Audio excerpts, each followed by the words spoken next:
ja feixista, però mireu, no sé si era ahir o després ahir, commemoràvem l'aniversari de la mort, l'aniversari de la mort de Miguel Agulló. Guillem Agulló.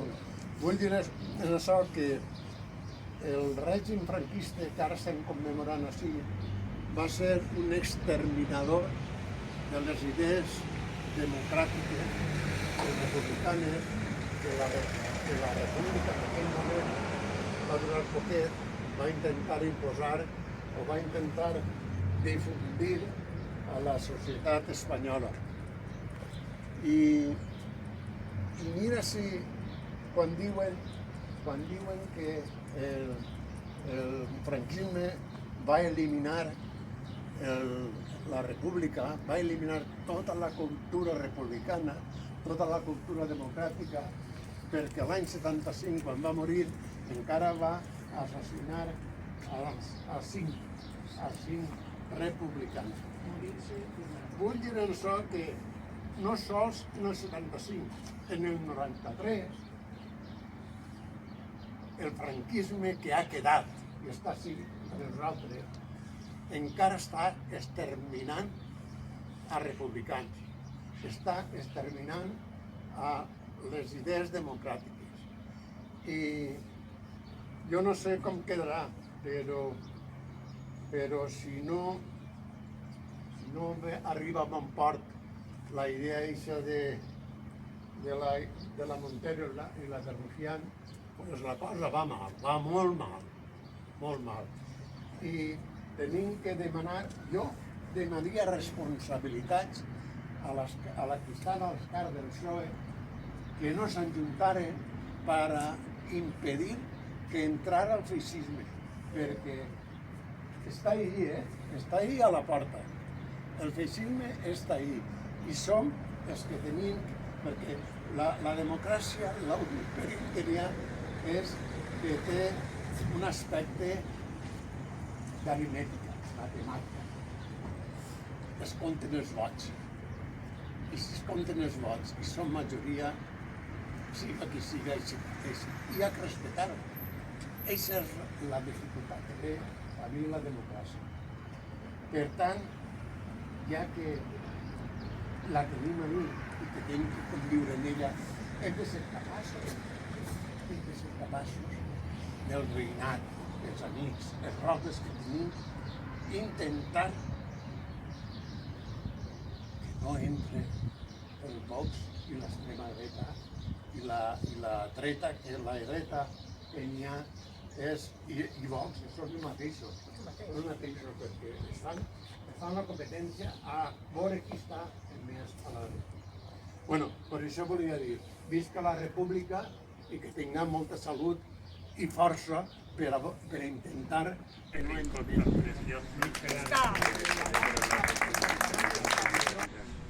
Y luego deciros que me siento como en familia, ¿no? Como hermano y hermana, lo que hablamos de la fraternidad de los compañeros, yo me siento así, me siento muy a gusto y muy bien recibido. Celebrando la República, yo he pensado en estos días atrás que las cosas van tan rápido en el mundo, va muy rápido, en algunos aspectos muy mal, pero bueno, ya veremos qué queda la cosa. Lo que me quiero referir es que yo siempre pensaba que no iba a haber la República, luchando por la República. Y digo que va tan rápida la cosa que a lo mejor la vemos antes de lo que pensamos. Digo la vemos y me meto aquí y esto es a todas las respuestas de la vida. Pero yo espero que ya alguna vez, cuando hablemos de la guerra, no digamos la guerra civil. Hablemos de la guerra antifascista que libró el pueblo de España contra el fascismo de España, pero también el fascismo alemán el fascismo italiano y el fascismo japonés.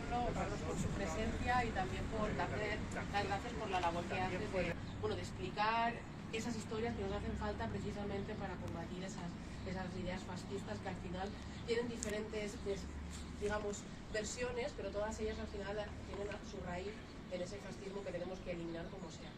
Quiero dar las gracias al fòrum porque al final este xicotet homenatge, no? És cosa del fòrum, és iniciativa del fòrum. L'any passat el va organitzar Esquerra Unida, el Cosentaina va organitzar este acte també commemorant el 14 d'abril i volia agrair això al fòrum, que estiga sempre darrere i pendent de fer estos actes perquè crec que ens fa falta en les societats democràtiques que siguem molts factors els que intentem estirar i anar cap a fer aquestes accions que són absolutament necessàries, no només per combatre el feixisme, com ha dit Bernardo, com ha dit Francesc, com ha dit Manolo, sinó també per reivindicar els valors i les idees de la república. Francesc ho explica moltes voltes, s'ha intentat demonitzar que va ser d'intentar recuperar i posar per bandera. És important que aquests actes no paren, que es fem un any darrere d'un any, i no només el 14 d'abril, sinó que reivindiquem aquests valors sempre que puguem, perquè qualsevol demòcrata hauria d'estar orgullós de que en Espanya hi haguera una república com la que vam tindre en tants avanços socials, en drets, laborals, i crec que és un orgull per al nostre poble, de manera ampla, poder reivindicar aquests valors republicans. Crec que malgrat tot, crec que tenim l'obligació moral de ser optimistes i continuar lluitant.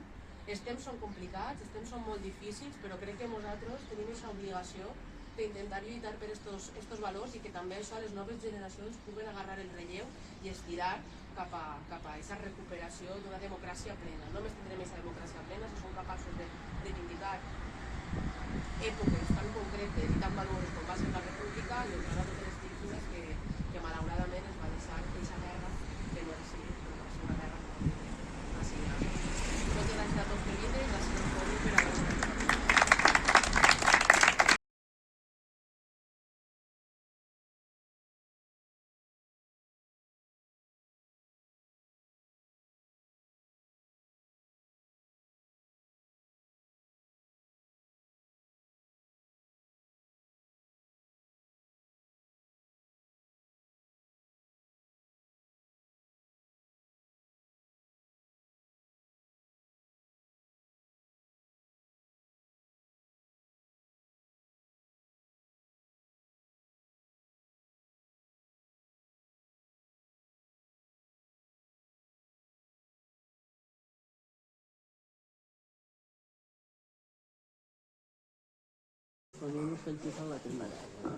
Bueno, vamos a empezar un acto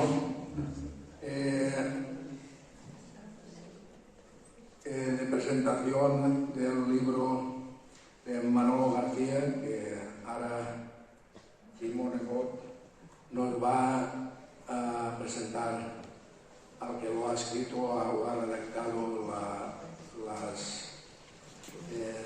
los días de la flotilla, los 27 días que duró la flotilla en octubre, bueno, desde agosto, final de agosto hasta el día 3 de octubre, para ir a Gaza a ayudar en solidaritat amb Gaza.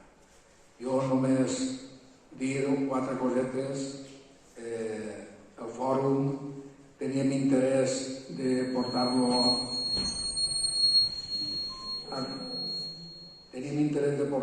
en la Collada del Comtat i al final ha pogut ser, i més, presentant aquest llibre que espero que goseu, si es pot dir així, d'aquests dies que van patir tant les persones de solidaritat.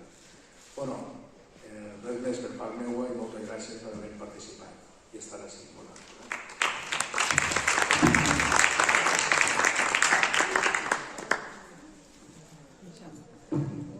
Bona vespre a totes i a tots.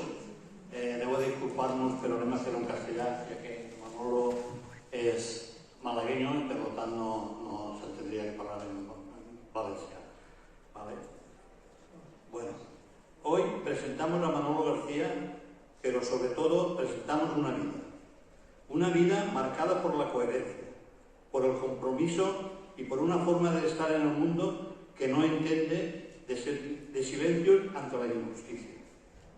Manolo no es solo un activista, es de esas personas que han hecho posible en la lucha una manera de vivir. Desde su juventud en los años más duros del franquismo, entendió que la libertad no se hereda, se conquista.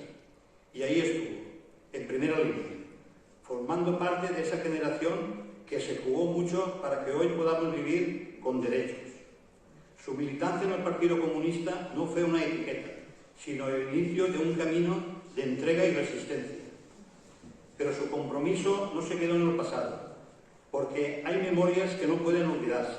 Por eso cada año marcha en la desbandada. Manolo camina junto a la historia, recordándonos que el horror de la carretera Málaga-Almería de 1937 no puede ni debe caer en el olvido.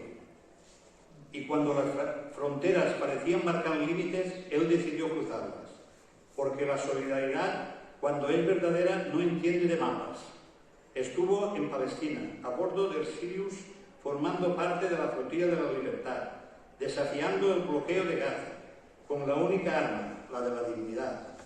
Ha estado al lado de Cuba, del Sáhara Occidental y de aquellos pueblos que siguen resistiendo, siempre del mismo lado de la justicia. He nombrado estos tres pueblos, estos tres países, porque ha estado en muchos más, ha estado en Siria, en Libia y tal, pero la peculiaridad de estos países como Cuba, Sáhara y Palestina es un poco diferente al resto de países, pero él ha estado en muchísimos países, no solamente en estos tres que he nombrado.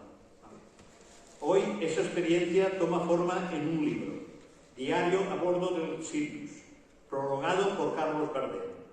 Un libro que no es solo un relato, sino un testimonio, un grito sereno, una mirada directa a la solidaridad, sin filtros ni concesiones. Manolo es, en esencia, un activista de toda la vida, alguien que ha sabido pasar de la clandestinidad a la luz sin perder nunca el rumbo, alguien que nos recuerda que los ideales no envejecen si se siguen defendiendo. Y por eso hoy no solo presentamos un libro, hoy celebramos una trayectoria, una forma de entender el mundo y sobre todo un ejemplo.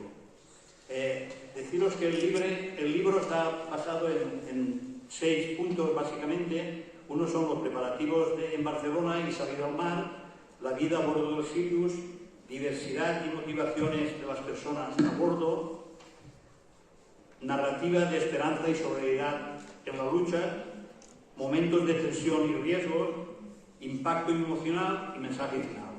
Sin más, darle las gracias también a Manolo por estar aquí con nosotros y ahora que nos hables del libro, que es lo importante.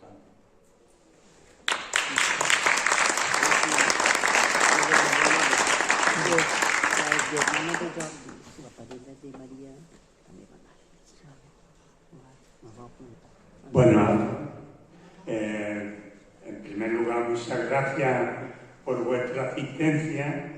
Esto es un acto de solidaridad con Palestina, más allá lo del libro es una excusa para seguir hablando de Palestina y de la situación que vive Palestina. Y dar las gracias también a la Asociación de Solidaridad con Palestina de Alcoy y de Cocentaina, y luego la presentación de los dos compañeros que somos amigos, compañeros, y por eso me tratan tan bien.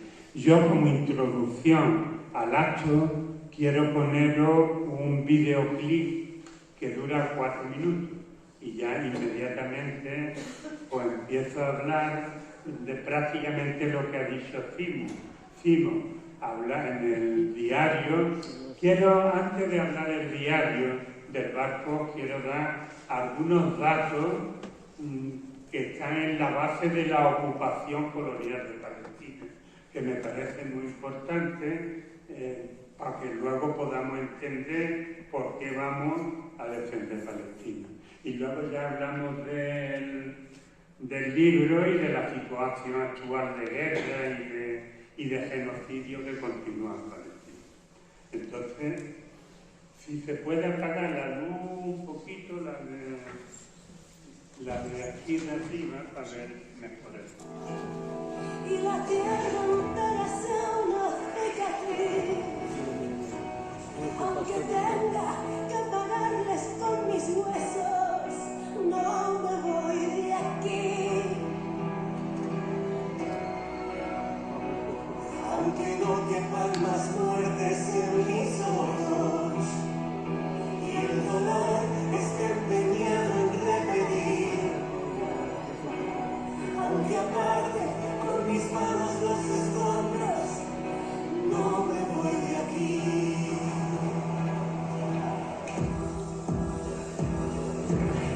Si esto es el nombre de alguien, esto es Satanás. Mami se fue por comida y no la he visto más. Mientras tú sigues pensando de qué lado estás, los de arriba juegan con las vidas desde sus sofás. Es la solución final, versión moderna, conseguir que los demás no nos importen una mierda. Esto no va de derechas ni de izquierdas, va de humanidad, de no sacar bebés de entre las piedras. Alguno llorará cuando sea tarde y le enseñen las imágenes reales del desastre. Los ángeles no lloran porque el mundo sangre, lloran porque mientras sangre a la mitad del mundo mira hacia otra parte. Y eso me parte en pedazos, en trozos.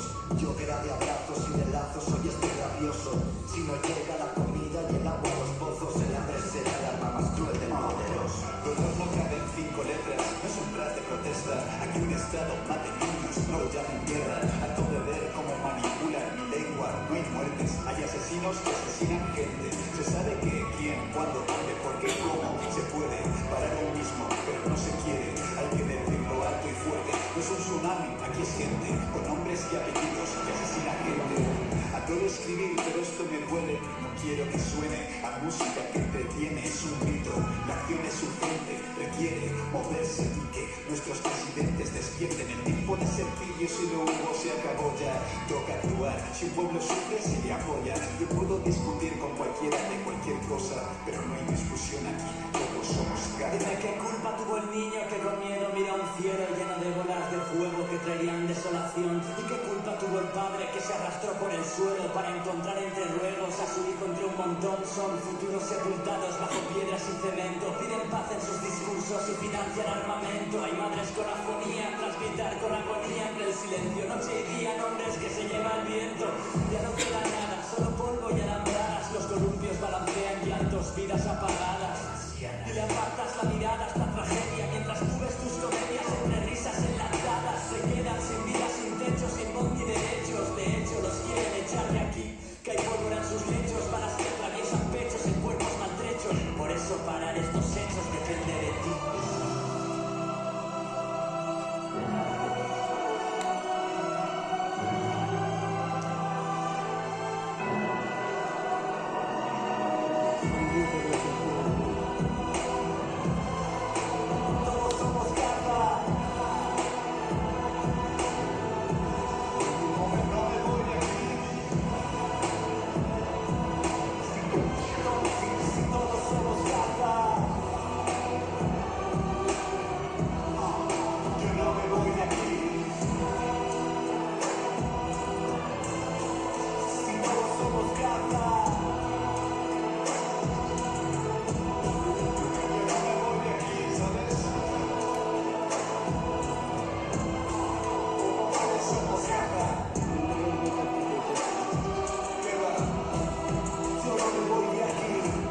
No obstante, os quedáis con el título Todos somos raza, documental, y se está proyectando, pero ya sabéis de aquella manera, a petición, va recorriendo ciudades, se pone en un cine 2 días y cosas así. Pero el documental está y si se busca se encuentra. Entonces, entro en la idea de explicar un poco, como ya he dicho, la historia de la ocupación colonial de Palestina. Este hombre, Teodoro Herzl, así murió, claro, un judío húngaro, y es el padre de la corriente política sionista, lo que se llama el sionismo, que ahora es una corriente muy poderosa dentro de lo que es el judaísmo.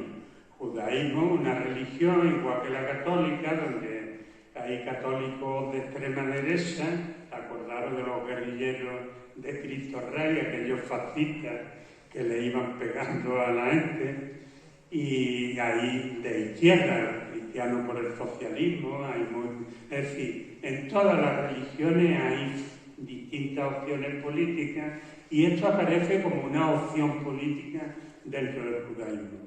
¿Por qué tiene la importancia que tiene ahora? ¿Y por qué es un movimiento que crece de manera poderosa? Pues hay cuentos en ese trocito, dos entrevistas, una con el gobierno inglés de finales del siglo XIX y otra reunión con el zar de Rusia. Ellos iban buscando, la idea de Teodoro Gell es, para evitar los ataques a los judíos que se dan en Europa, y estamos hablando de judíos europeos. Este fenómeno no se da ni en África ni en Asia, ni en América, por supuesto, la persecución de judíos. Esto es una característica del continente europeo, donde los católicos y otras sectas cristianas consideran que los judíos son malos, asesinaron a Cristo, y le echan la culpa de problemas sociopolíticos y económicos que haya en cualquier país. Y le echan la culpa, y por lo tanto hay masacres de judíos, queman casas de judíos, todo esto antes del nazismo, antes de que existiera la ideología nazi, el fascismo. Esto ya empieza a lo largo del siglo XIX, principios del siglo XX, este tipo de persecución. Y este hombre plantea la idea de convertir ese componente religioso en nación, y empieza a hablar de la nación judía. Y la idea de que esa nación judía tiene que tener una patria judía, un territorio donde vivan exclusivamente los judíos. Y la elección entre muchos sitios posibles finalmente es en Palestina, la tierra donde nacen las culturas y las religiones. ¿Por qué se elige Palestina?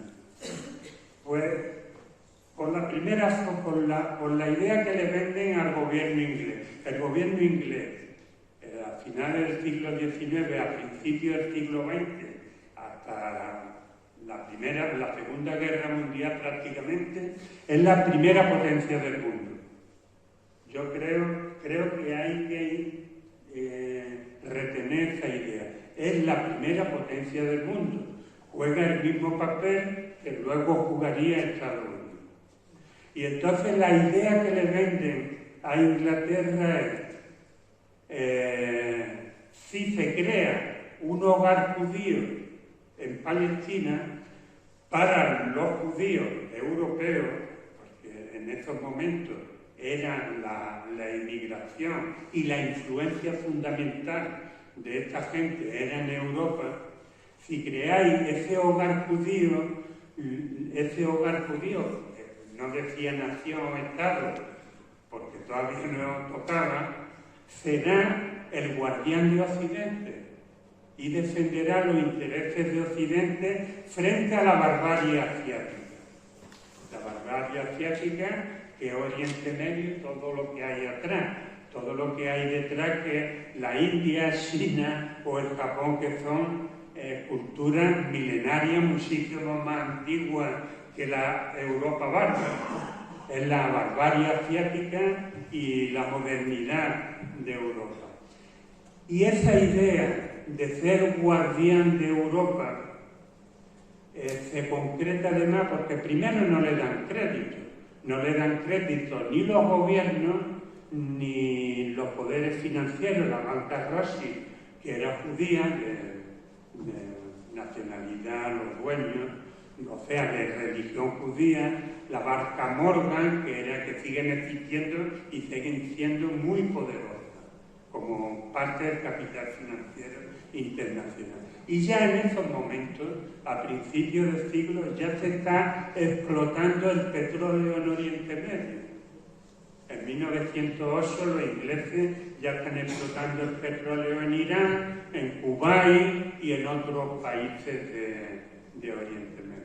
Y por lo tanto, esa relación es la que convence a los gobiernos occidentales, voy a decir, al imperio occidental, a apoyar esa idea. Es decir, vamos a tener ciudadanos europeos, son colonos, perseguidos en su mayoría, pero son colonos de mentalidad occidental que van a ocupar un territorio en el centro de Oriente Medio donde están las riquezas petrolíferas y gasísticas, las energías fósiles que se llaman, y además es el paso obligado, la conexión entre Asia, Europa, África, incluso hacia América a través del Mediterráneo y el Canal de Suez.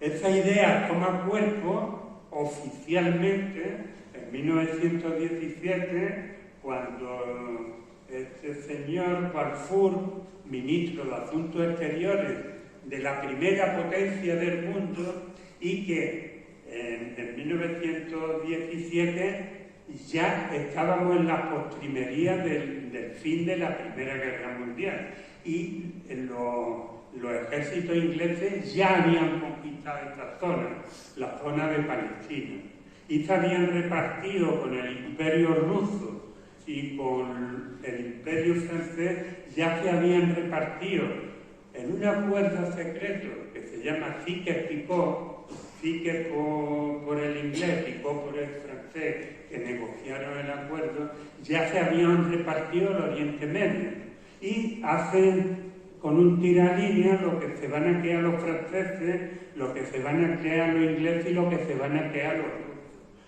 Lo que pasa es que en 1917, después de este acuerdo, se produce la Revolución Soviética y cuando los bolcheviques entran en el despacho del zar y registran los papeles, pues aparece ese acuerdo secreto.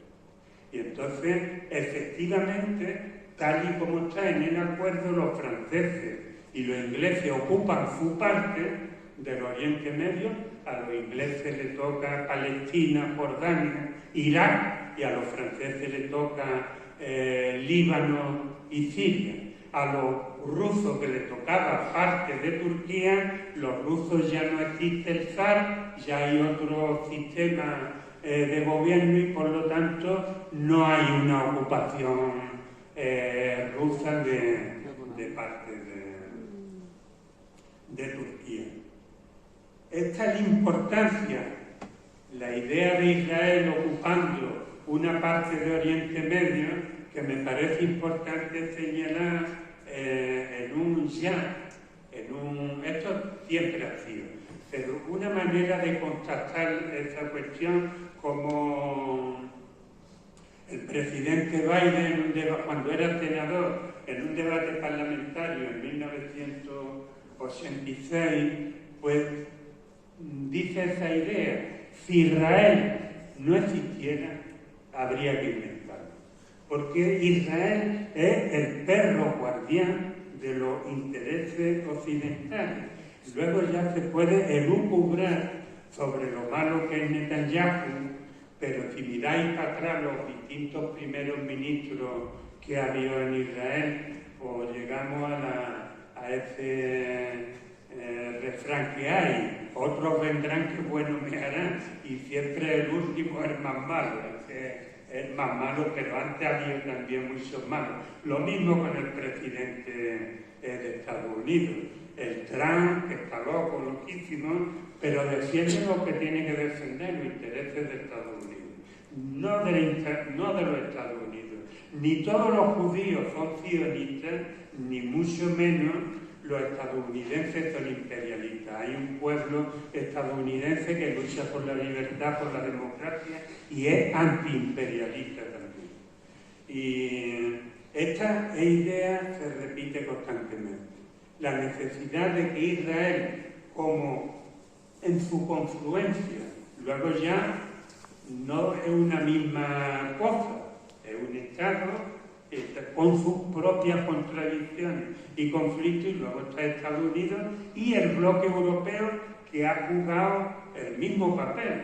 Es decir, yo diría, si Netanyahu está condenado por criminal de guerra por el Tribunal Internacional, también debería estar Trump, por supuesto, y también Biden. La mayor parte del genocidio se ha dado bajo el mandato de Biden. Y hubiera sido imposible ese genocidio sin el armamento y el financiamiento de Estados Unidos. El 75%, el otro 25% de potencia europea, la primera Alemania, que han estado alimentando el genocidio con dinero y con armas. Por lo tanto, aquí hay locos, pero detrás de los locos pues hay otros locos. Es verdad que todos son locos. Cantaba un cantado flamenco, el Cabrero, esto de los locos pidiendo guerra, los locos pidiendo guerra. ¿Y cómo se concretan estos intereses de este medio? Pues ahí se explica de manera muy somera. El 33% del petróleo, el 43% del gas y el núcleo, lo que os he dicho antes, el sistema de paso donde, fijaros, China es la industria del mundo y de allí están contenedores constantemente, tienen que pasar por el canal de Suez, y la India, si no lo sabéis os lo digo, es el taller farmacéutico. La mayor cantidad de productos farmacéuticos del mundo se producen en China. Luego tendrán el nombre que tengan, que le pongan y cómo se comercialicen.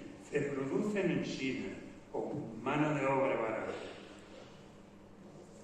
Y entonces, esto es el control de esas fuentes de riqueza energética, son claves para la subsistencia del imperialismo tal y como se conoce. Es decir, Estados Unidos manda en el mundo y sus aliados europeos y Australia, Canadá, Japón, etcétera, pues forman parte de este bloque, que es una minoría del mundo, pero es quien tiene más poder financiero y más capacidad militar, más poderío militar. Para que veamos esa situación más detalle y al calor de la guerra, está el estrecho de Hormuz, que está ahí muy bien señalado, muy estrechito, ahí se ve muy estrechito. Al fondo del Golfo Pérsico no hay nombre, pero está Kuwait, que es un trocito que se ve dibujado como media circunferencia, y eso es el final de Irak. Irak era un país que salía al Golfo Pérsico en todo este contorno de costa.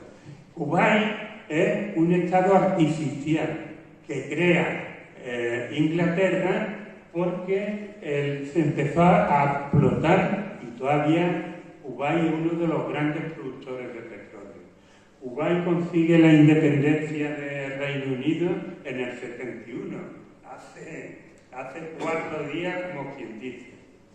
En el mismo Golfo Pérsico hay grandes productores de petróleo. Bahrein, que es una islita pequeñita, es otro estado artificial, y ahora explico por qué. Luego están los Emiratos Árabes, que está ya a la salida del Golfo, y está Qatar, que es una península, un trocito de península.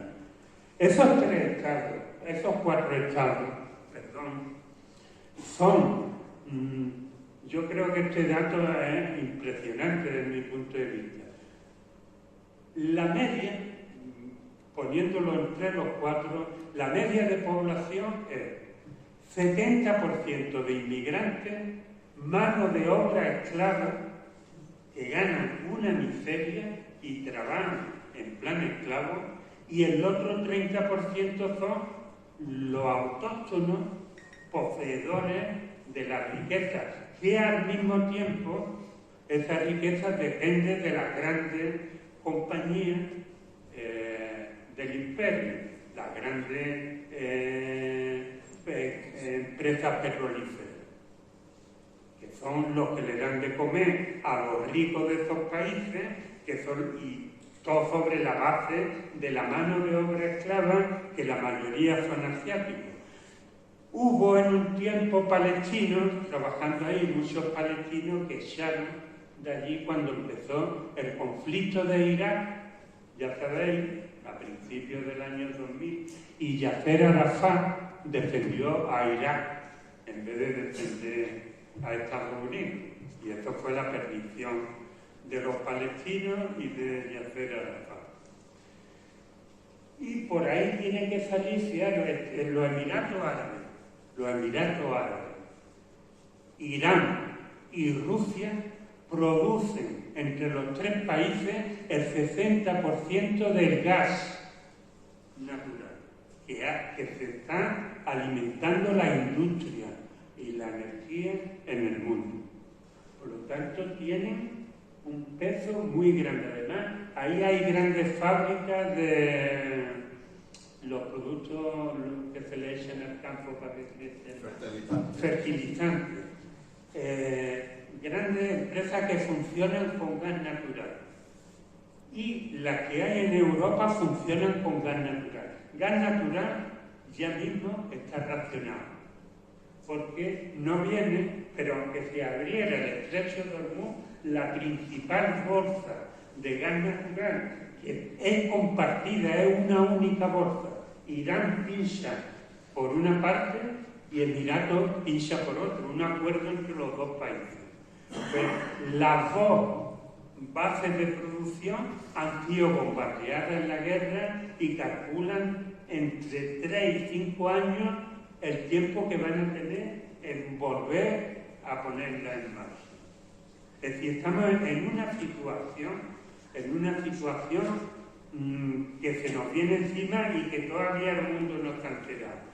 La idea, yo lo que percibo en la calle es que la guerra esto nos va a subir la gasolina un poquito y a ver si el gobierno nos ayuda a pagar ese aumento. Vamos a una crisis muchísimo peor que la del 2008, que la tenemos a las puertas.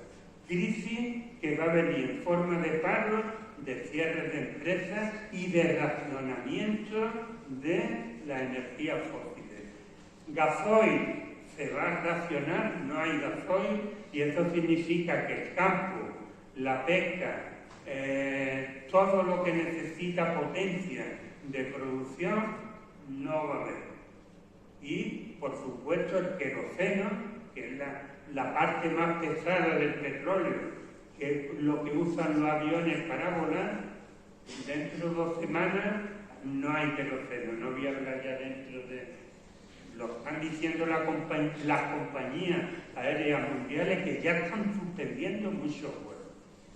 Es decir, lo que se avecina es gordísimo. Y luego está el otro estrecho, el estrecho de Bab el-Mandeb,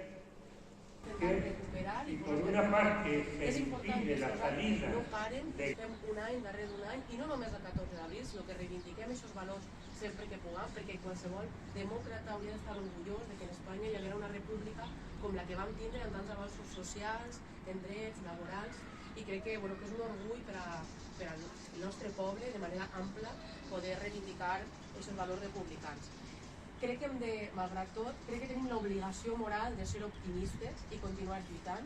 Els temps són complicats, els temps són molt difícils, però crec que nosaltres tenim aquesta obligació d'intentar lluitar per estos valors i que també això les noves generacions puguen agarrar el relleu i estirar cap a aquesta recuperació d'una democràcia plena. Només tindrem aquesta democràcia plena si som capaços de reivindicar èpoques tan concretes i tan valoroses com va ser la república i honrar a totes les víctimes que malauradament es va deixar aquesta guerra que no era civil, però va ser una guerra massiva. Moltes gràcies a tots per vindre i gràcies a tots per haver-nos.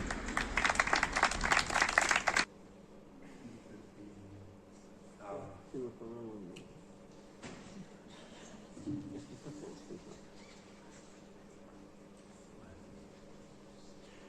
Además de bloquearla, la gente de Gaza ya no puede ni entrar ni salir en Gaza.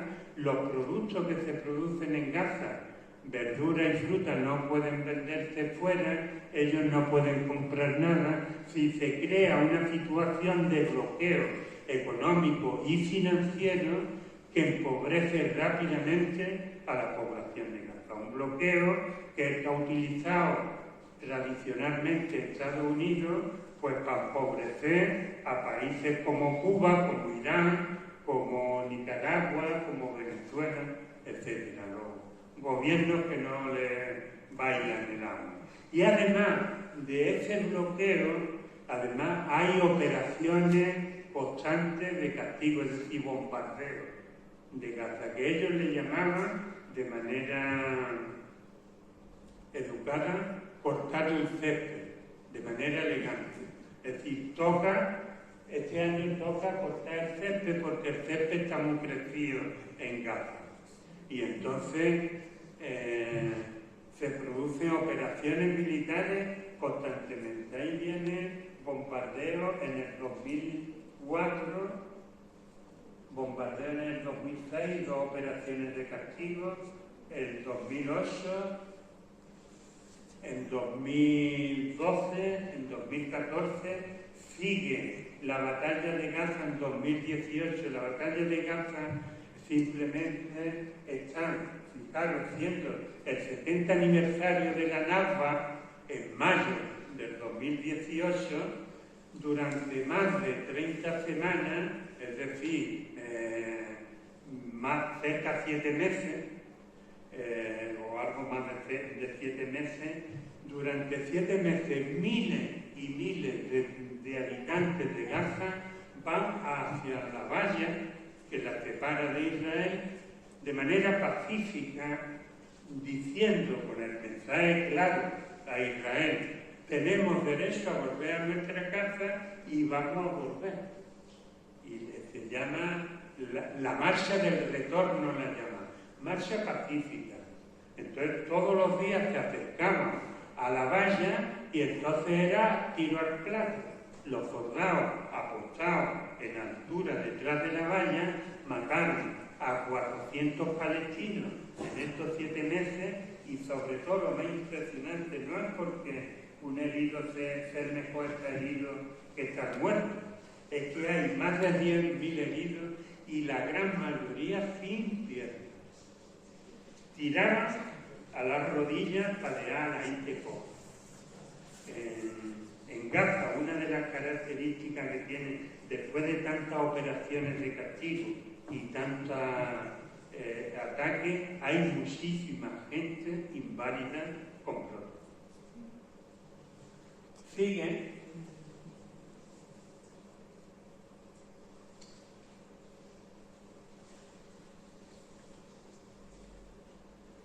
Esa era una cosa visual.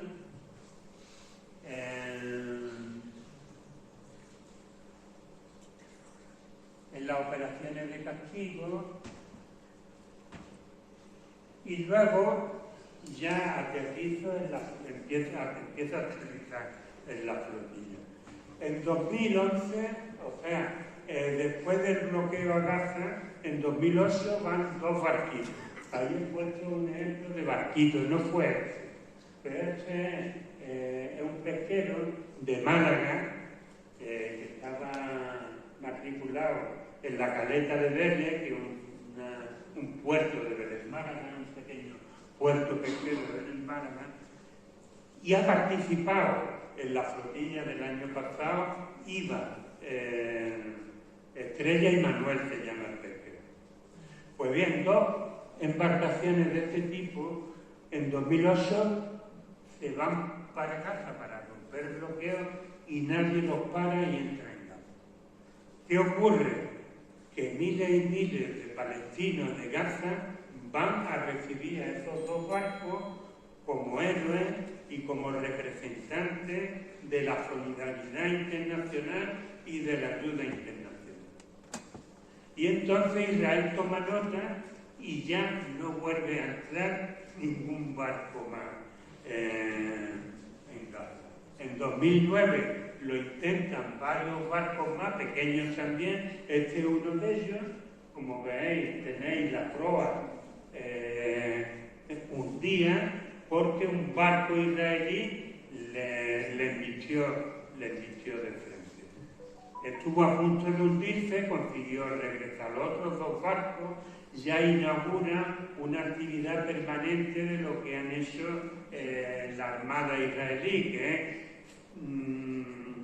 secuestrar los barcos en alta mar, meter presos a los prisioneros, a los activistas de derechos humanos que van en esos barcos y llevarlos, meterlos en la cárcel en Israel y luego expulsarlos de Israel. Los de expulsarlos de Israel tienen su cosa, porque si eres expulsado de un país, de Israel también, no puedes volver legalmente. Por lo menos en un periodo, en España, de 10 años. Allí no sé cuántos años quedan.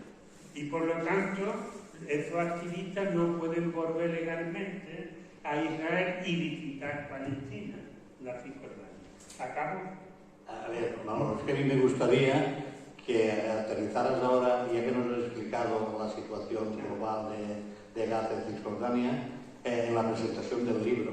Bien. Porque si no, se nos va a terminar el tiempo y no vas a presentar el libro. Bien, pues desde esa flotilla, desde esos barcos, en 2010 hay una flotilla que abordan y matan a 10 pasajeros en un barco que era Mavi Mármara, y hay más de 30 heridos, y luego todos los años van barcos. Casi nadie se ha enterado nunca de eso. En 2024 hay otra flotilla cuando ya ha empezado el genocidio. Y no nos dejan salir desde Turquía, que era donde tenía que salir. Y entonces en 2025 hay dos iniciativas. Una que es, como las flotillas no están pudiendo navegar, vamos a hacer una marcha a pie, desde el Cairo hasta por la península del Sinaí hasta Gaza. Nos impiden a la fuerza del gobierno egipcio que se haga esa marcha. Y entonces nace el proyecto de la flotilla, de la Global Zumud Flotilla. Global es la marcha global a Gaza, que era la marcha a pie, donde en España solamente en un chat, en Telegram, en 2 meses se habían apuntado más de 3.000 personas y 200 voluntarias fueron al Cairo. Y esa es una parte. La otra parte es la flotilla de la libertad, que se une a este proyecto con la marcha global. Y Zumud, que es una palabra árabe que quiere decir aproximadamente resistencia. Zumud es lo mismo, es una marcha global a Gaza, pero de países árabes del Magreb y de países islámicos del sudeste asiático, principalmente de Malasia, los malayos. Entonces, esas 3 organizaciones se juntan, impulsan la Global Zumud Flotilla. La Global Zumud Flotilla partimos el 31 de agosto de Barcelona. Salimos unas 24 embarcaciones con la idea de que de Túnez se van a juntar 40, van a entrar unas pocas, se van a juntar de Francia, de Italia, de Grecia, incluso de Libia, iban a salir barcos. Lo que ocurre es que son barcos que están comprados deprisa y corriendo por suscripción popular, barcos de segunda mano, y ya el primer día, a la salida de Barcelona, ya hay varios barcos que se averían en la salida del puerto. Esto otro tanto nos ocurrió en Túnez, muchos barcos no logran salir. Y vamos perdiendo barcos por el camino. De manera que en el libro, en el diario, voy dando cifras de la composición de la flotilla, y es muy difícil porque hay que descontar los barcos que se quedan atrás y los barcos que van entrando. Es decir, al final hay una cifra que aproximadamente logramos llegar 50 barcos a Palestina y cerca de 600 personas. Es importante que en esa flotilla, primera parte de la flotilla que sale de Barcelona, íbamos 400 personas y había apuntadas más de 30.000 personas voluntarias. Es decir, hay que hacer un esfuerzo muy grande para elegir entre tantas personas voluntarias las que van a ir a la flotilla. Estos barcos, que son de segunda mano, son barcos pequeñitos, o había 4 o 5 grandes que son del tamaño de barcos de paseo de puerto, de barcos turísticos, más grande no es. Yo iba en uno grande que es el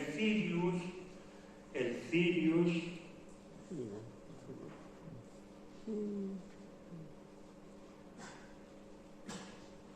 ahí está el barco azul, el Sirius, en un puerto, en el puerto de Bicerca, ya en Túnez, aparcado. Ese era uno de los más grandes. El Sirius, que quiere decir es una estrella que se llama Sirius, que es la más brillante del firmamento. Es muy poético el nombre del barco. Y es de 1907, fue votado. Es un barco con bastante más de un siglo de antigüedad. Es un velero bergantín. Lo que pasa es que no utilizamos velas porque no teníamos marinería que supiera llevar barco a vela. Ahí yo con un motor de gasoil, que se nos averió bastantes veces. Y por suerte conseguimos siempre, nos quedábamos atrás de la flotilla, lo arreglábamos y cogíamos a la flotilla. El barco insignia de la flotilla se llamaba Family, que es donde iba Greta, Ada Colau y el equipo organizador. Se averió una vez el motor y nunca más andó. Esa era la situación. Y hubo que distribuir al equipo organizador por todos los demás barcos. En ese momento, pues, la Ada Colau, por ejemplo, pues, vino a nuestro barco. Estuvo conviviendo con nosotros varios días. No solamente teníamos ese problema, son barcos que no tienen para navegar un mes, que estuvimos 33 días. Tardamos en llegar de Barcelona al puerto de Ajor, al puerto israelí de Ajor, 33 días. No tiene comodidades para navegar 33 días. No hay cama, siempre dormimos en el suelo, no hay ni colchoneta. Tenemos nuestro saco de dormir y punto. No tenemos servicios, hay 2 pequeños servicios que funcionan con bombas también, que funcionan lo que tienen que funcionar. Uno nunca funcionó y otro funcionó a veces no. Esa bomba logramos arreglarla varias veces, pero cuando no teníamos, la bomba estaba rota, usábamos el método de los años 50, un cubo, ahí echábamos lo que tuviéramos que echar y esto iba al mar. No teníamos para ducharnos, no había ducha por supuesto, ni agua dulce, y entonces con 2 plásticos en el estribor, en la parte derecha del barco, el pasillo de la derecha, eso me lo aprendí bien. Babor y estribor me lo aprendí bien. Babor en la izquierda y estribor en la derecha. Pues en el estribor 2 plásticos, ahí nos metíamos, nos desnudábamos, nos echábamos cogiendo nuestra agua del mar con un cubo que teníamos allí preparado y para poder echarte agua y lavarte. Y en Babor teníamos otros cubos para lavar los cacharros de cocina, los platos, etc., con agua salada. Y el váter lo que teníamos, no había ducha, la comida, que eso parece que tiene menos problemas. Bueno, según Colau, llevábamos camareros, teníamos nuestras fiestas, nuestro whisky, nuestra copita, un viaje de placer que hicimos. Bueno, allí no entró ni una gota de alcohol en el barco. La comida, la que compramos nosotros en el mercado de Barcelona primero y luego en Túnez, cada barco se abastecía autónomamente y la comida había que hacerla todos los días. Había, aquí lo tendré, esa es la salida del puerto de Barcelona.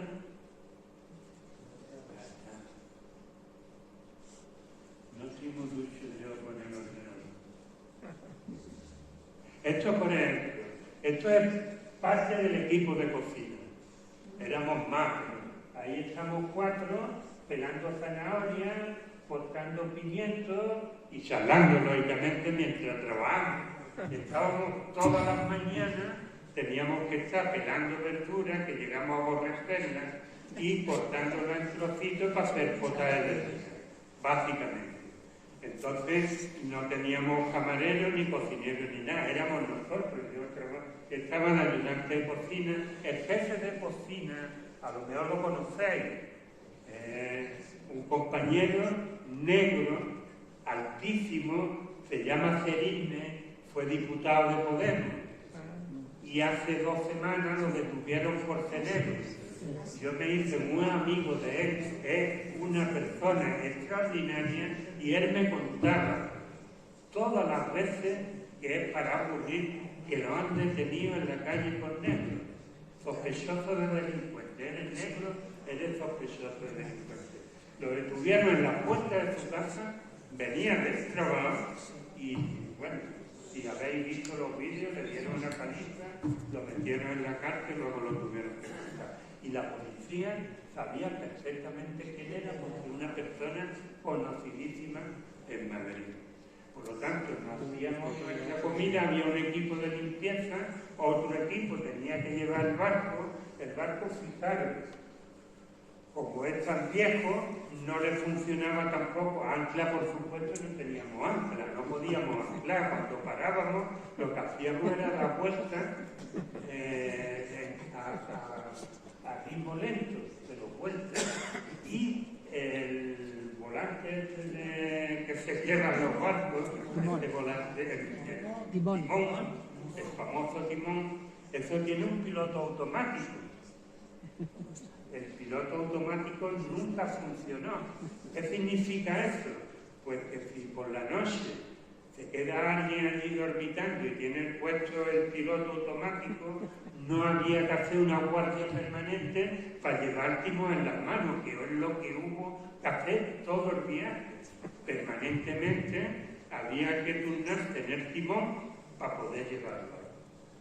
La cocina, que lo he dicho muy rápido, la cocina, yo he visto volar ollas y cafeteras, porque el barco se mueve, y entonces tú cuando estás dentro de un barco te enteras que la cocina hay que amarrarla a la pared, y la olla hay que atarla a la pared, y la cafetera hay que agarrarla con la mano para que no, mientras sale el café, para que el movimiento no la pide.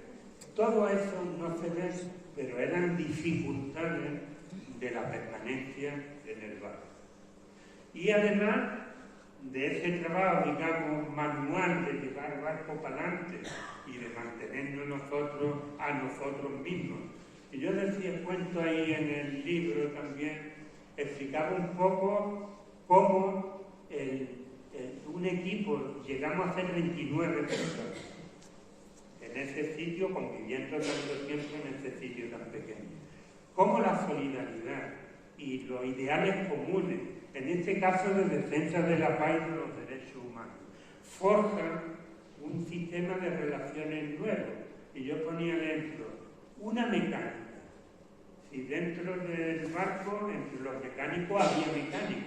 Entonces, mientras la mecánica hacía su trabajo, que era estar reparando averías, una función clásica en la división sexual del trabajo de hombres, mientras tanto yo veía a un diputado argentino de profesión administrativo de la justicia, ese barriendo, y estaba en el equipo de limpieza.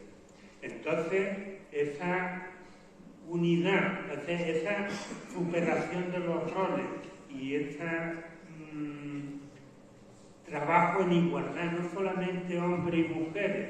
Allí había un hombre que era el más joven del barco un chico de 18 años de Nueva Zelanda, afiliado a Greenpeace, que se va de Nueva Zelanda a Barcelona para embarcarse en la flotilla.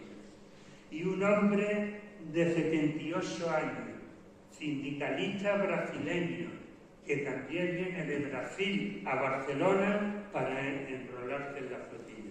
Es decir, una diversidad de edades, de religiones, porque iban musulmanes, iban católicos, supongo, algunos habría, ateos también unos pocos.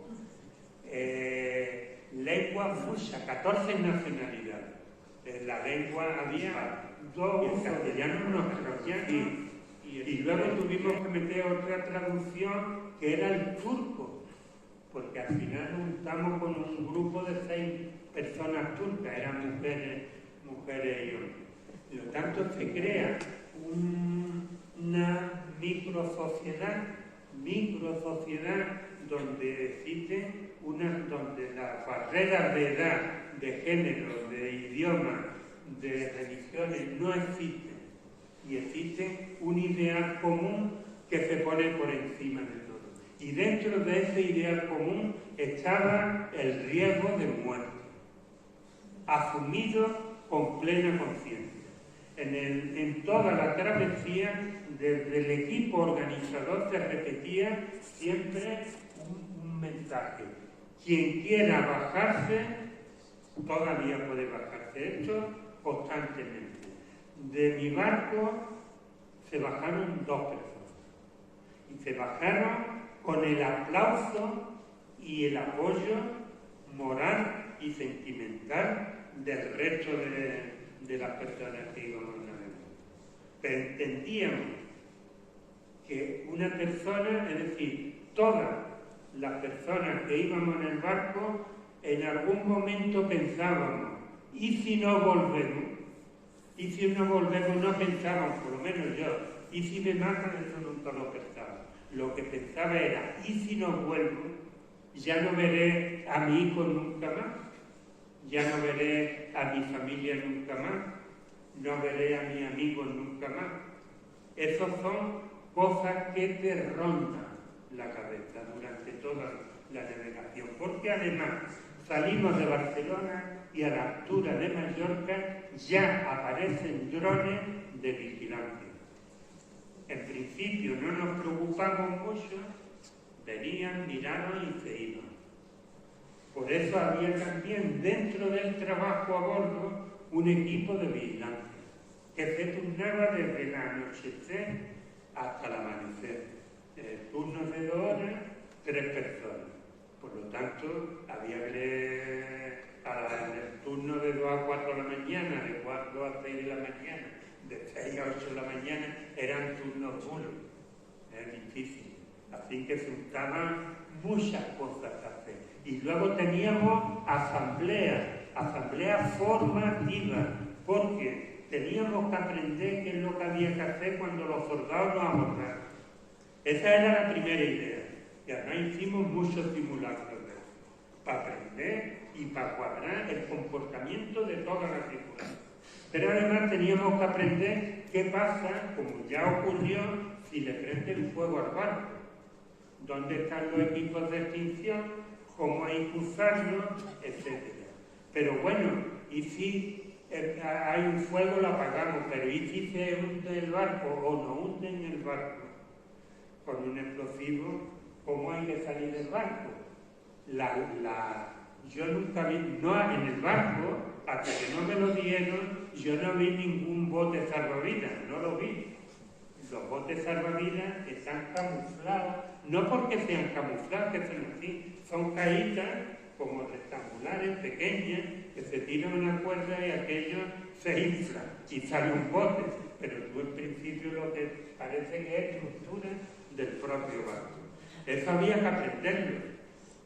Y ese hacemos en el barco, y sobre todo muy importante, asamblea informativa de qué es lo que estaba pasando en el mundo. Ya digo, 14 nacionalidades, los argentinos nos contaban lo que pasaba en la Argentina de Chile y lo que pasaba en Brasil. y lo que pasaba en Estados Unidos. Nosotros además íbamos contando las noticias que nos llegaban de España, de la Vuelta Ciclista, o leíamos la huelga general en Italia, o como yo leí que me impresionó, las declaraciones de un cardenal de Sicilia que decía: va una flotilla de personas a ayudar a Gaza. Esos son los auténticos cristianos, los que van. Ni éramos cristianos, bueno, yo no era cristiano, los musulmanes no eran cristianos, pero él ponía ese símil frente al intento de represión de la flotilla y de la lucha de solidaridad con Palestina. Decía, ese cardenal decía, este es el auténtico cristianismo. Y eso salía en la prensa italiana. Y tenía proyección. Y decía, a la flotilla no hay que tocarla, hay que defender. Defendía, ese hombre defendía las movilizaciones que había en Italia y especialmente mencionaba a la flotilla. Este es el cúmulo de cosas que van apareciendo ahí. Y también lo que pasaba en Gaza. Tenemos testimonios que son muy impresionantes de estudiantes que bajo los bombardeos, estudiantes universitarios, van a examinarse de fin de curso en universidades, no iban porque estaban destruidas. Va a un locutorio a hacer el examen por internet. O un testimonio, no lo voy a relatar porque se me iría al santo cielo, pero testimonios impresionantes de lo que estaban ocurriendo allí en Gaza. Acabo con un detalle, si puedo, uno muy pequeñito. Mira, esto es... De tanta cosa que contar. Esto ya estamos a ciento de... Bueno, esto fue, lo pone ahí la fecha, 1 de octubre, 0:17 horas. 1 hora y media después vienen las primeras lanchas militares de los sionistas. Creíamos que ya no abordaban, pero lo que hicieron fue un reconocimiento y se fueron.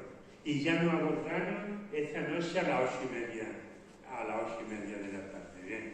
Luego nos meten en la cárcel, nos desembarcan, nos meten en la cárcel. Esta es la cárcel donde estuvimos, la cárcel de Kisión. La cárcel de Kisión, en el desierto del Negev, la más grande del mundo.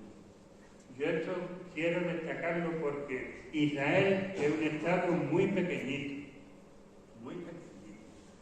y tiene la cárcel más grande del mundo.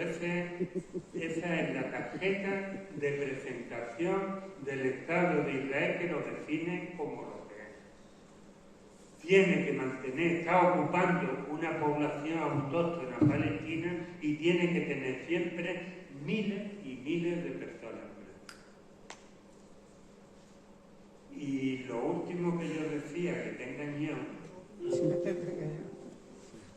es este mapa.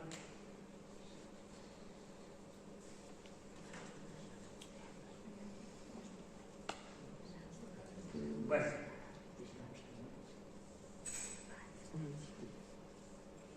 este es el mapa de colores, la parte amarilla pone ahí primera retirada. Teóricamente esa es la primera retirada, no a la franja amarilla, sino a una línea que hay dentro de esa franja. Entonces, el acuerdo de alto el fuego dice que la población palestina va a estar en la parte que da al mar y ahí se va a concentrar la población palestina, y en la parte que da a tierra y que hace frontera con Israel va a estar el ejército de Israel. Bien, esa franja amarilla se concreta así. Esa es la línea amarilla que traza el ejército de Israel. Es decir, son unos bloques de hormigón con un tubo y una chapa. todo pintado amarillo. Se pactó, el pacto era el 52% era para el ejército israelí y el 48% para la población palestina. Bien, desde el primer día, el ejército israelí empezó a mover los bloques, de manera que muchas familias palestinas se acostaban detrás de la línea amarilla o delante de la línea amarilla y amanecían detrás de la línea amarilla. Por lo cual podían ser hechos prisioneros, tiroteados, matados. De hecho, mucha gente ha muerto a lo largo de la línea amarilla. De manera que ahora la línea amarilla llega hasta el 60% de la franja de Gaza. Y esa situación, porque del acuerdo de paz nunca más se ha vuelto a hablar, no hay ninguna concreción del acuerdo de paz. Según el acuerdo de paz, el desalojo de la franja de Gaza por el ejército israelí tenía que ser total, y lo que se está ocurriendo de eso, aparte de que no se ha cumplido el alto el fuego ni un solo día, como hemos dicho a lo largo del día, más de 700 personas asesinadas por bombardeos y por disparos en un periodo de 6 meses. 100 y pico personas todos los meses mueren asesinadas. Y siguen. Ayer el mismo locutor con la que hemos hablado, una compañera nos ha dicho, he hablado con Radio 1. Dice, ayer mataron a 7. Este es el pan de cada día. Pues bien, lo que están haciendo es consolidar como territorio propio, con idea de anexar en la práctica el 60% de la franja de Gaza. ¿Qué queda en el 40%? Pues más de 2 millones de personas que ya estaban comprimidas en lo que era toda la franja de Gaza, ahora ocupan solo el 40%. Y en ese 40% no hay casas, es todo ruina, hay tiendas de campaña, no hay agua potable, la tierra está envenenada y llena de explosivos que explotan, y sigue sin haber comida, ni energía, ni maquinaria. Están siguen sacando cadáveres de los escombros a mano, con palas y pico. Es decir, existe una situación de dramatismo, de gran dramatismo en las condiciones de vida de los palestinos de Gaza. Y además esta situación ha sido completamente ocultada, sacada de la información, porque hay ya tragedias mayores que superan la de Gaza. Primero fue el ataque a Venezuela y luego la guerra contra Irán y contra Líbano, que va a seguir dando mucho que hablar. Y menos mal que están atascados ahí, porque Trump decía, cuando acabemos con los iraníes, vamos a ir a tomar la isla de Cuba, que ya estamos hartos de que estén allí los comunistas haciendo barbaridad, los comunistas. Y bueno, lo veo aquí para... Vale, bueno, quiero hacerte dos preguntas antes de dar paso a que la gente pregunte. La primera es, todo lo que nos has hablado está reflejado en el libro, ¿vale? Después, ¿qué te ha llevado a hacer el libro si tú todos los días hacías una crónica detallada de todas las viviendas, de todo lo que pasaba abajo? No solo en este viaje, sino en todos los viajes que has hecho anteriores, no a Palestina, sino a otros países como Cuba y tal.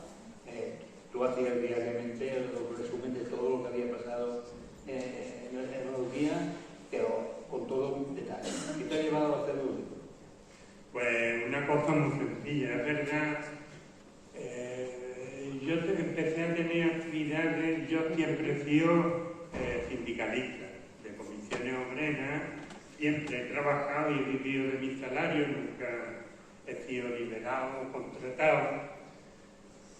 Y he aprendido en el mundo sindical a tener solidaridad, luchar por los trabajadores y a luchar también por la gente de otros pueblos. Y en los años 80 empecé con el tema de Nicaragua, de Centroamérica y tal, que fue lo que más me impactó. Pero a partir del año 2000 empiezo a visitar países en momentos de vacaciones y sobre todo a partir de la guerra de Irak.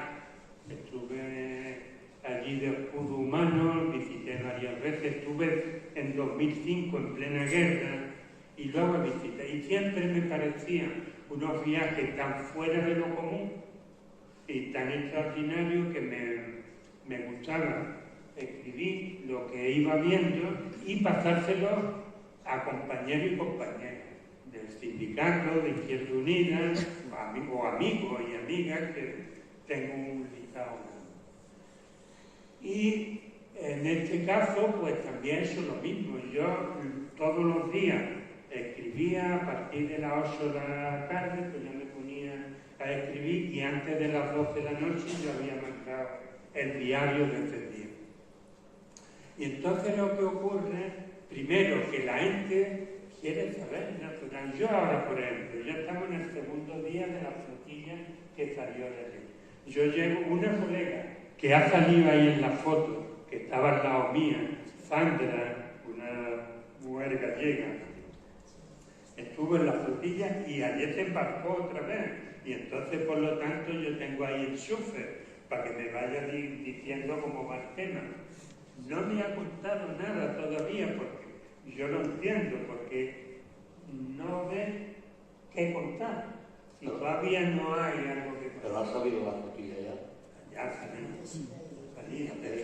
Hay que contar que ha salido, pero que hay más tiempo, entonces ha salido del modo de la fusta y está aparcado pues, un poquito más allá del puerto. Es decir, siempre se pueden contar cosas, pero bueno, a mí me salía a contar lo que ocurría y lo que no ocurría, pero que debería haber ocurrido. Y el hecho es que la gente me va diciendo que, bueno, que el diario, pues, gracias al diario se está enterando, que hay gente que ya no se duerme antes de que le llegue el diario para saber lo que ha pasado ese día. Y bueno, me cuentan que les gusta mucho. Pero es que cuando vuelvo ya de la cárcel, salimos de la cárcel, esa cárcel que habéis visto, hay una amiga de Málaga, un amigo de Barcelona, otro de Sevilla, otro de Madrid, que me regalan un libro con los diarios. Ellos han imprimido los textos, le han metido fotos, en algunos casos incluso meten noticias que vienen al caso, desde un libro de 350 páginas que me dio un compañero, hasta otros más escuetos, pero más largos. Este libro tiene 177 páginas, pues son los diarios pelados y montados. Son los diarios pelados y montados, el prólogo de Carlos Barnet y luego tres planos que hay. Salida de Barcelona, cuando vamos por mitad del Mediterráneo y cuando nos acercamos a la costa de Cádiz.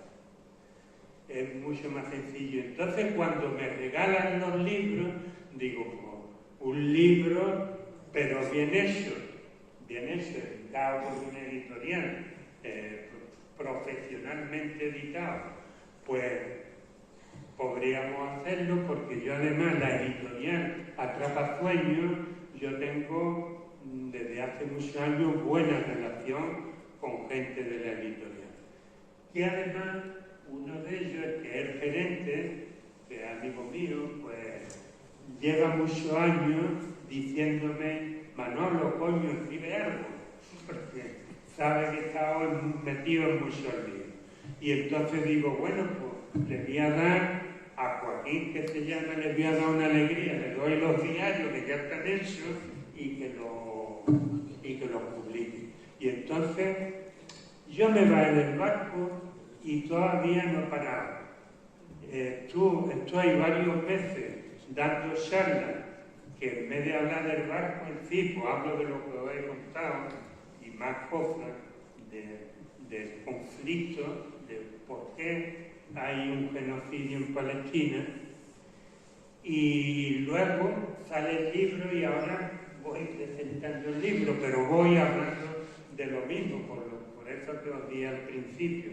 Hay que seguir hablando de Palestina porque sigue el genocidio en Palestina, en la ocupación de Palestina, y además ahora con más fuerza tenemos que introducir el lema de la paz, la lucha contra la guerra, porque en toda la vida que yo llevo en el planeta Tierra, hasta los 73 años, yo creo que es el momento más difícil por el que está atravesando. Creo que este es el momento más difícil y que nos esperan no dentro de no sé cuánto, a corto plazo nos toca vivir momentos muy difíciles. En la guerra directamente y donde no estamos en guerra. Bueno, yo creo que ahora si alguien... Creo que este es el momento más difícil y que nos esperan no dentro de no sé cuánto, a corto plazo nos toca vivir momentos muy difíciles. En la guerra directamente y donde esto sale muchacha.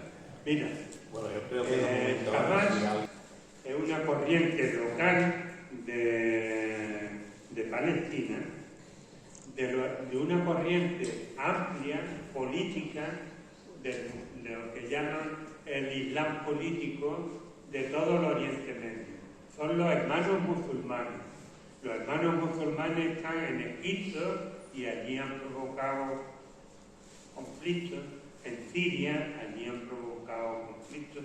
En todo el Oriente Medio existe esa corriente política religiosa.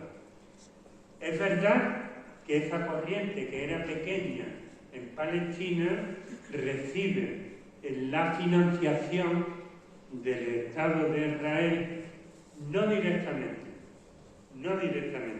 a través de Qatar, cuyo elemento dominante también son hermanos musulmanes, de la misma corriente ideológica. Y es Qatar la que financia a Hamás. Pero Hamás, es decir, la idea de esa financiación, efectivamente, los sionistas dicen, tenemos a una OLP fuerte que lucha por la independencia de Palestina y ahora tenemos que le ha crecido un enano que le puede hacer mucho daño y vamos a financiarlo para que crezca, pero no lo hacen abiertamente, lo hacen a través de Qatar y, por supuesto, jamás no se supeditan nunca en su actividad política a esa financiación. Y jamás yo lo defino, algunas veces alguien me ha llamado la atención, porque no estaba de acuerdo. Jamás es un partido religioso conservador que yo comparo con el PP. ¿Por qué? ¿Por qué lo comparo? Porque un partido que defiende el capitalismo, lo defiende tranquilamente, no están en contra del socialismo, del comunismo, de la economía colectiva, y porque son fundamentalistas religiosos. Y entonces, salvando la diferencia, es similar a los partidos democristianos europeos, donde el PP es una modalidad de eso, y vos también. Entonces, ¿qué tiene el Hamás para el pueblo palestino? Dos cosas. Primero, defiende la libertad de Palestina, es decir, el derecho a la creación del Estado palestino por encima de su vida. Y eso la gente lo ve. Es decir, y la ha visto todo el mundo. Los grandes, los vivientes, todos han ido sacrificándose. Es decir, podían haberse escondido, haberse quitado en medio de la lucha. Todos los vivientes han muerto luchando por la independencia de Palestina. Eso es lo que valora el pueblo. Y la otra cosa que valora el pueblo no son corruptos. Es decir, no ese dinero, el dinero que obtenga Hamás como partido o Hamás como administración de Gaza es un dinero que la gente ve que se usa en beneficio del pueblo, y eso no lo ve de la autoridad palestina, es decir, del otro gobierno de Fatah, del partido histórico palestino que gobierna Cisjordania, donde todo el mundo, no todo el mundo, pero una gran mayoría dice que hay mucha corrupción. Entonces, eso es Hamás. Entonces, lo primero que nosotros nos solidarizamos con la lucha del pueblo palestino. Y el pueblo palestino decidirá quién lo va a gobernar, si van a hacer una república capitalista, o van a ser socialistas, o van a hacer una confederación de Estados árabes, que es lo que los árabes en 1900 le prometieron, el imperio inglés le prometió a los árabes de Oriente Medio, que habría una confederación de Estados árabes. Eso no le interesa, eso era para engañarlo y para usarlo de carne de cañón a los árabes contra el imperio. Tengo una duda. ¿Cómo es posible que el ejército israelí, con todo su sistema, fuese capaz de no ver a los de Hamás que entraban en Israel y que se llevaron a esas personas? Tú dices lo del 7 de octubre, Sí. el ataque del 7 de octubre. Mira, ahí no es que no lo vieran, porque el gobierno, la policía secreta, el Mossad y el ejército tenían información de que los palestinos de Gaza estaban preparando una guerra, no solamente por su propio fuente de información. Los servicios secretos de Egipto le avisaron una semana. Entonces hay un debate político un día antes, con esas fuentes de informaciones y datos que tenían. Y en ese debate político deciden el acuerdo que hay, que se sepa público. El acuerdo es la alerta de lo que vayan a hacer los palestinos. Si hay varios niveles, estaban en el nivel ínfimo.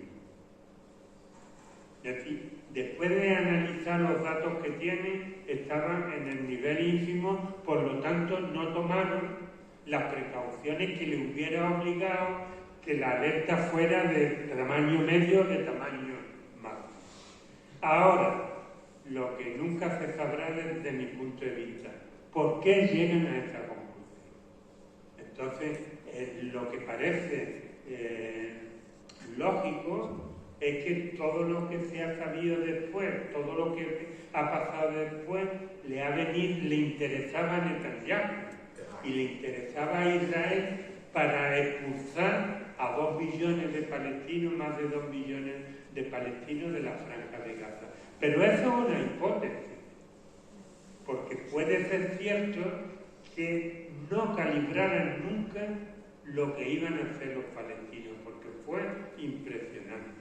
Desde volar con ala delta por encima de la valla hasta derribar la valla en algunos sitios y atacar al mismo tiempo todos los cuarteles que rodean la franja y la mayoría de colonias con colonos dentro, con colonos armados, que son, en la práctica son soldados colonos.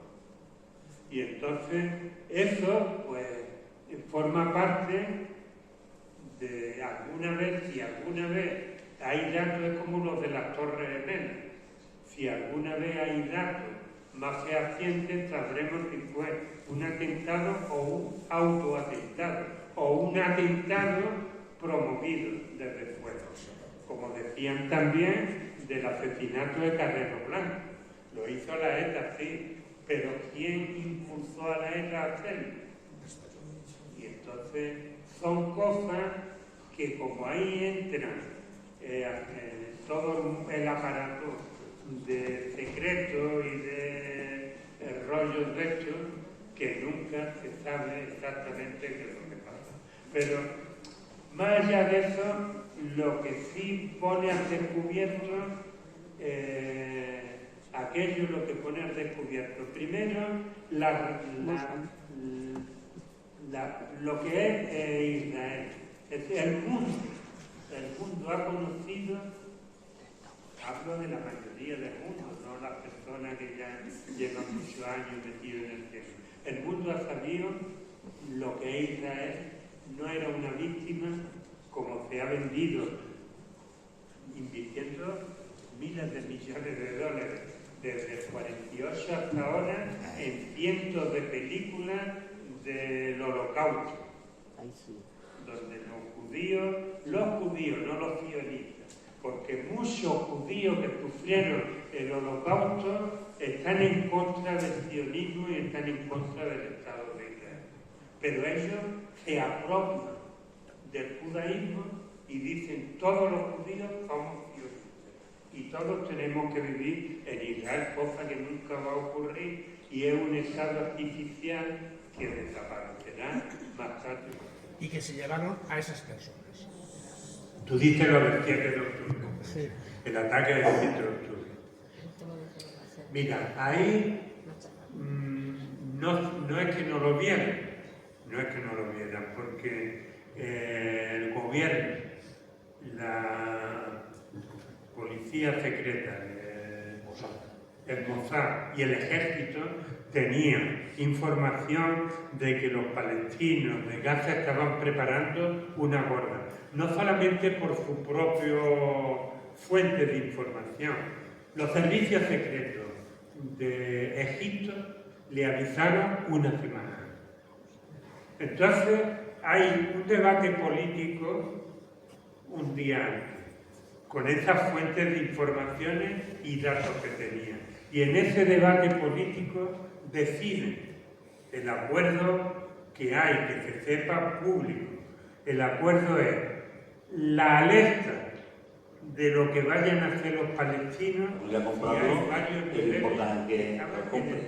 Después... Primero es todo lo que se gane con el libro es para Palestina. Després voldríem agrair molt profundament a la Universitat Politècnica de València, al campus d'Alcoi, a la UNESCO Club d'Amigues i Amigues i al Fòrum de la Memòria Històrica Democràtica de Cocentaina per haver fet possible aquest acte. Però sobretot a totes i a tots vosaltres per haver vingut i per supost a Manolo per haver-nos fet passar un dia molt intens i molt, no sé quina seria la paraula, perquè Manolo és una passada. Manolo és una persona molt pròxima a la gent, que sap explicar i conviure amb la gent sense ningú tipus de protagonisme, i li costa estar així parlant i tot això, perquè és una persona molt pròxima a la gent. Per tant, és molt d'agrair que compartiu tot el dia amb nosaltres. Crec que mereix un grau d'aplaudiment, igual que tots vosaltres